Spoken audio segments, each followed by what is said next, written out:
มខ្លួនទទួលយកការផ្ដល់ជូនដល់ចំណេញឆុតធំពីកម្មវិធីចុងឆ្នាំដ៏ពិសេសអស្ចារ្យនាងខ្ញុំសូមរំលឹកបន្តិចថាគម្រោងភូមិមរកតទើបតែបើកលក់នៅដើមឆ្នាំ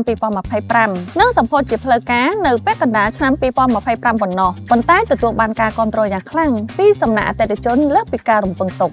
ដូច្នេះយើងក៏បានរៀបចំកម្មវិធី Weekend Lifestyle ដើម្បីជាការជួបជុំនិងថ្លែងអំណរគុណដល់បងៗដែលបានទិញរួចក៏ដូចជាឱកាសផ្ដល់ជូននូវការចំណេញដ៏ធំប្រចាំឆ្នាំនាដំណាច់ឆ្នាំ2025បងក៏អាចរៀនជាមួយនឹងការប្រគំតន្ត្រីបែប acoustic ការជុំលក្ខណៈគ្រួសារសប្បាយចុងសប្តាហ៍និងការចាប់រង្វាន់សំណាងនៅថ្ងៃទី22ផងដែរហើយរត់តែពិសេសទៅទៀតបងដែលបានកក់វិឡាអាជីវកម្មលំដាប់ Premium Rosana Modern និង Rosana Modern A នៅក្នុងខែវិច្ឆិកានេះផ្ទាល់នឹងទទួលបានសន្លឹកឆ្នោតដើម្បីចាប់រង្វាន់ធំជាច្រើន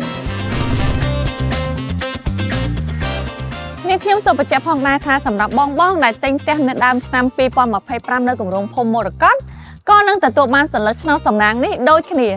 ជួបគ្នារយៈពេល2ថ្ងៃពេញចាប់ពីវេលាម៉ោង8ព្រឹករហូតដល់ម៉ោង8យប់នៅគម្រោងភូមិមរកតនៅតំបន់60ម៉ែត្រដែលស្ថិតនៅតាមបណ្ដោយមហាវិថីអ្នកអុកញ៉ាហ៊ុននាងធ្វើដំណើររយៈពេលតែ5នាទីប៉ុណ្ណោះពីស្ពានអាកាសមរតកតដេជោ